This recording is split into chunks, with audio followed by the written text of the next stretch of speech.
ओम नमो भगवते वासुदेवाय। श्रीमद् भागवत रहस्य के परम पूज्य श्री डोंगरे जी महाराज के वचनामृतों में अभी तक हमने सुना कि गोपियों से भगवान कहते हैं कि आप लोग अपने घर वापस चले जाइए।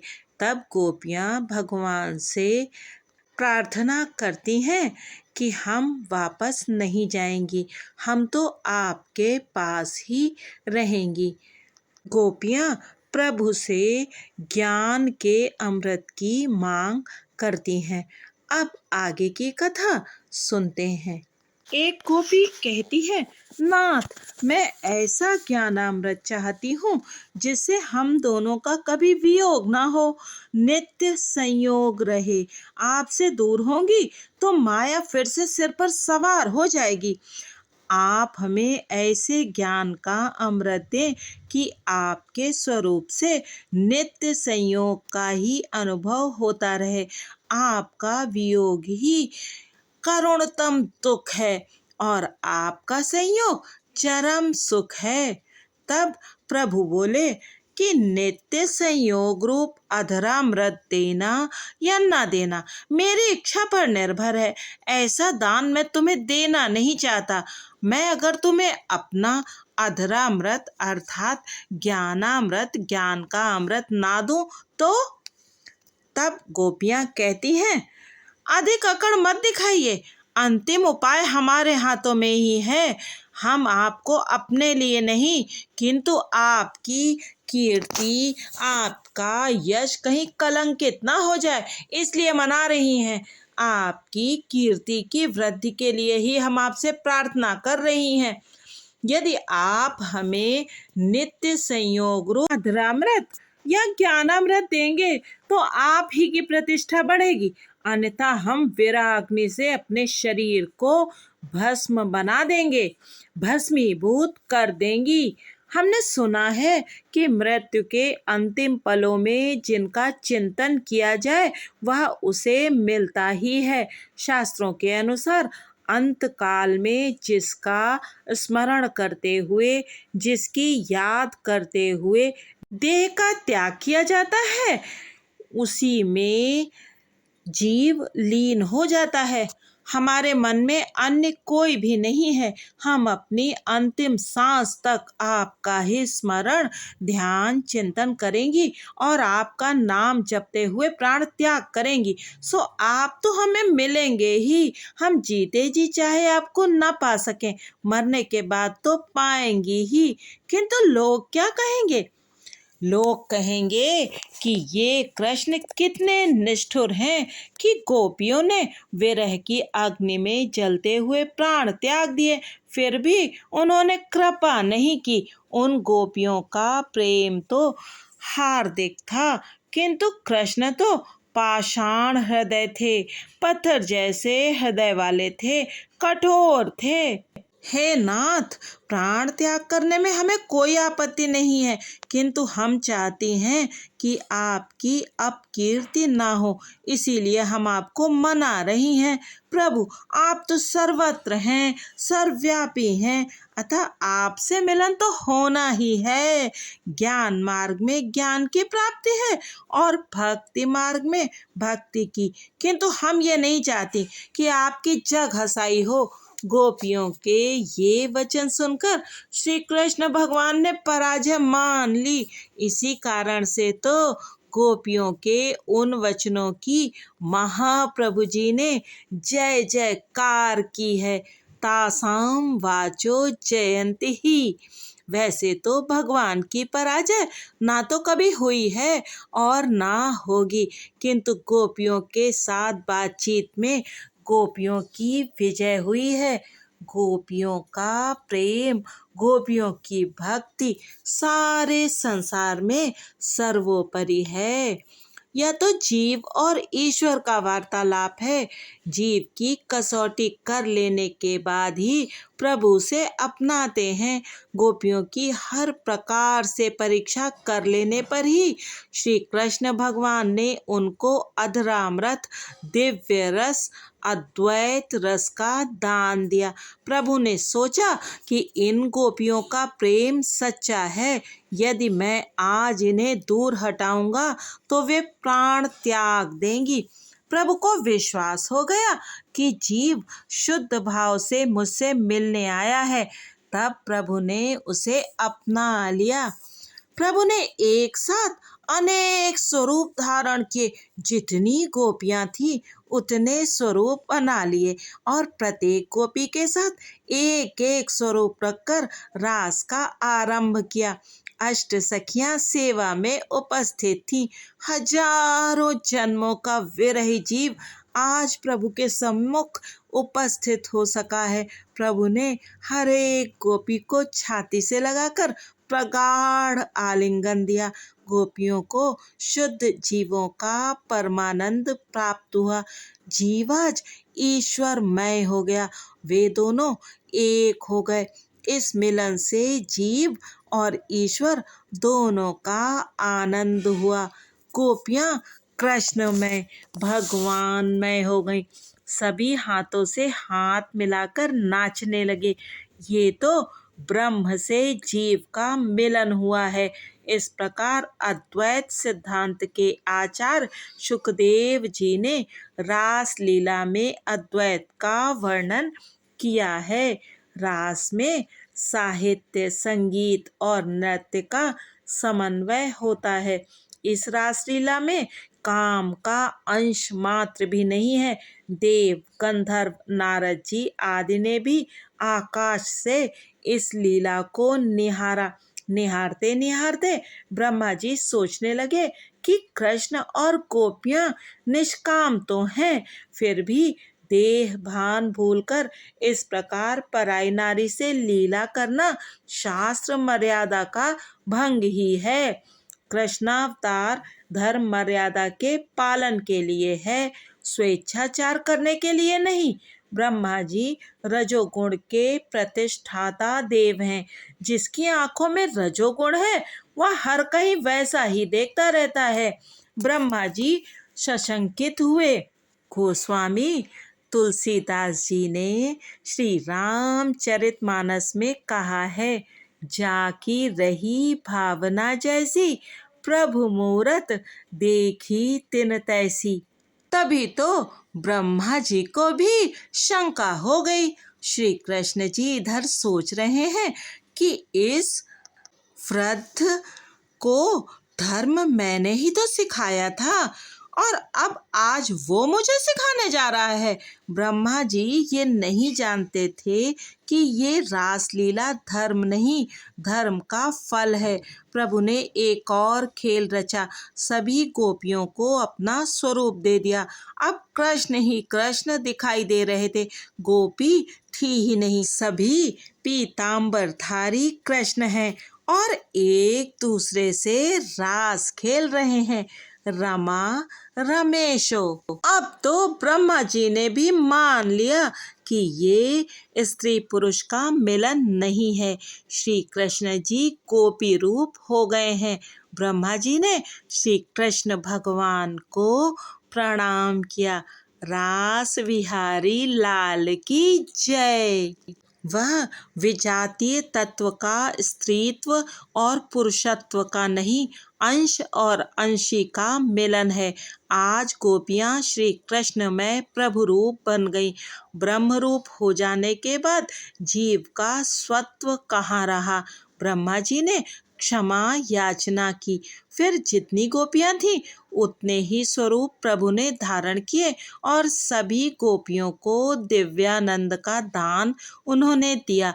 यदि इस लीला में काम का हेतु होता तो वह बंद कमरे में की जाती, किंतु यह तो खुले मैदान में हुई थी। यदि इस लीला में लौकिक कामाचार होता तो देवगण इसे निहारने के लिए ना आते।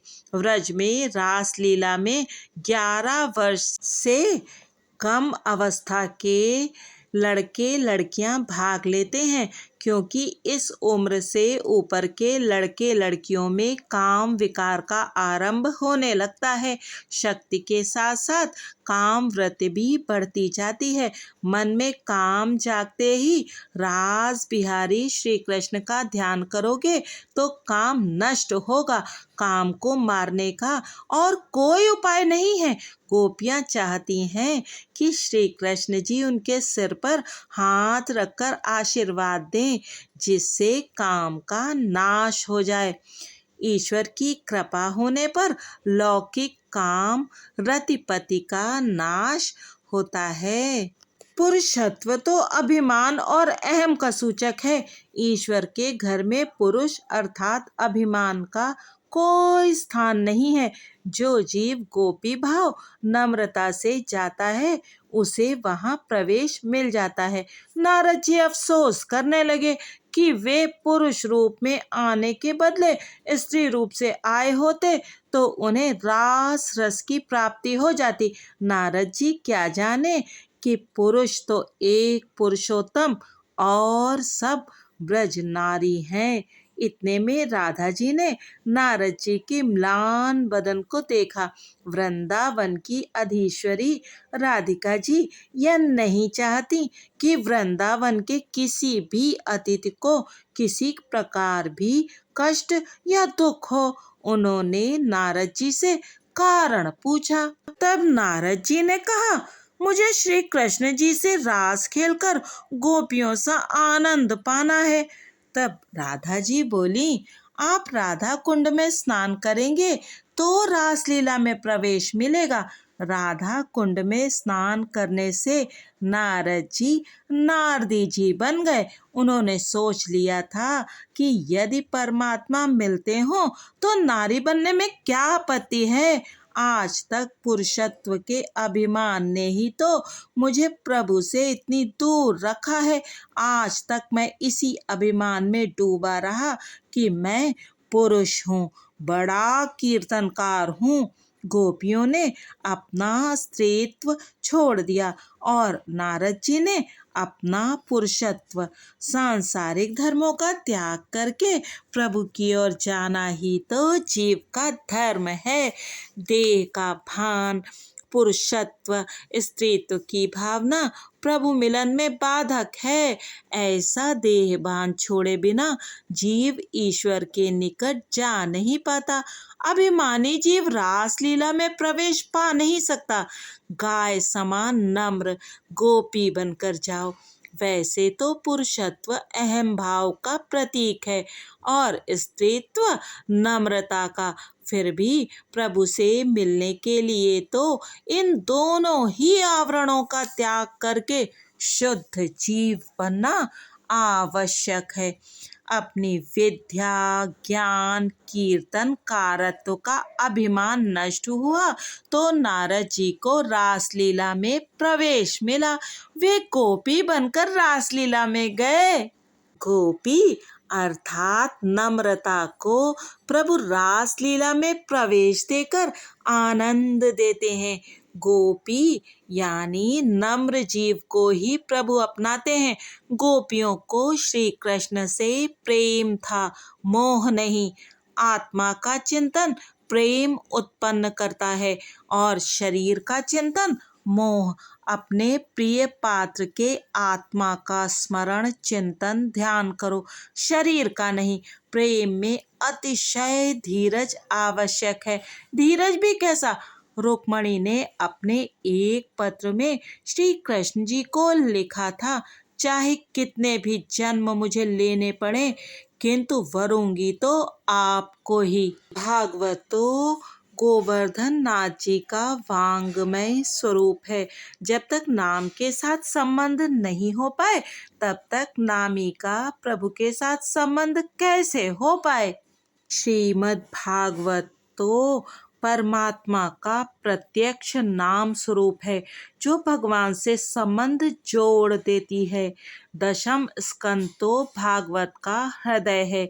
मानव जीवन का अंतिम लक्ष्य है रास लीला। ईश्वर को प्राप्त किए बिना जीव को शांति मिल नहीं पाएगी। जीव ईश्वर के साथ एक हुआ नहीं कि मुक्त हो गया।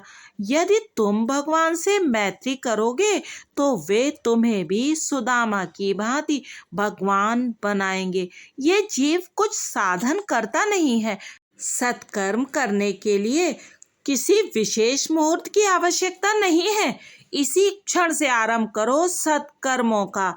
बातों में, चर्चा विचारना में समय का व्यय ना करो। विचार में समय गवाओगे तो आचार के लिए समय कहाँ से लाओगे। आज तक रुपए पैसे के पीछे भागते रहे, अब जरा भगवान के पीछे भी तो दौड़ो। आज की अशांति का यही कारण है कि जीव ने ईश्वर को भुला दिया है।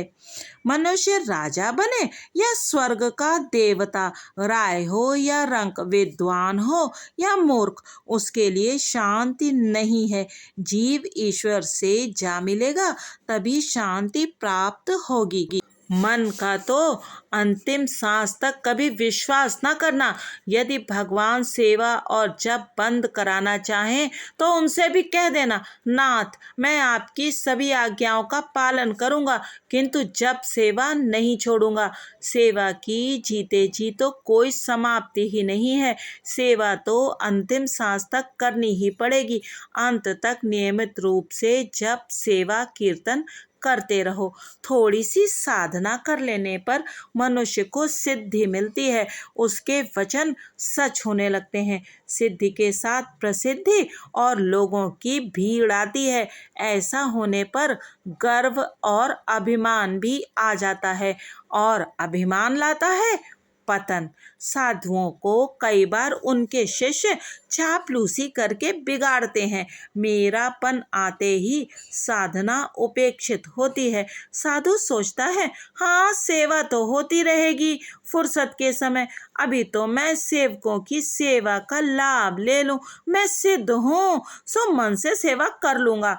ये बात ठीक नहीं है। तुकाराम महाराज ने कहा है, आधी केला सत्संग तुका झाला पांडुरंगा, त्यांचे भजन राही ना, मूल स्वभाव जाई ना। मेरे प्रभु ने मुझे अपना लिया है, प्रेम बढ़ता जा रहा है। हम दोनों एक ही तो हैं किंतु भजन करने की आदत छूटती ही नहीं है। ईश्वर के दर्शन हो जाने के बाद भी जप सेवा ध्यान आदि साधनों का त्याग न करना, अन्यथा माया आ घेरेगी। कुछ लोग साध की प्राप्ति हो जाने पर साधन की उपेक्षा करने लगते हैं। ये ठीक नहीं है। साधन में शिथिलता आएगी तो मन गड़बड़ करेगा। बलवान हाथी के लिए भी अंकुश जरूरी है। मन का भी बस वैसा ही है। उसे अंकुश में रखने का साधन है भजन। भक्ति में दैन्य भाव भी बहुत आवश्यक है। चमत्कार होने पर नमस्कार करने वाले तो बहुतेरे हैं। तुम्हें तो बिना चमत्कार के ही नमस्कार करना है। वही तो भक्ति है। भक्ति में श्रद्धा होगी तो अनुभव भी मिलेगा और ज्ञान भी, और वैसा होने पर भक्ति दृढ़ होगी। गोपियों को अभिमान हो आया। उन्होंने कहा, सभी विषयों का त्याग करके हम आपके पास आई हैं। गोपियों में अभिमान कहाँ से आया? अरे वह तो उनके मन ही में सूक्ष्म रूप से छिपा हुआ था। मनुष्य मानता है कि वह शुद्ध हो गया किंतु हर तरह से शुद्ध हो पाना बड़ा दुष्कर काम है। साधक को तो बड़ा सावधान रहना पड़ता है। जिसका बहुमान किया जाता है उसके अभिमानी बन जाने की संभावना है। इसलिए अभिमान का त्याग करना चाहिए। अहंकार बहुत ही अधिक हानिकारक होता है। जब गोपियों को अभिमान हो गया तब भगवान श्री कृष्ण ने क्या किया ये जानेंगे अगले अंक में। तब तक आप बने रहिए सरोजेंद्र सनातनी के साथ और कृपया वीडियो को लाइक करना और चैनल को सब्सक्राइब करना ना भूलिएगा। बहुत बहुत धन्यवाद। जय श्री कृष्ण।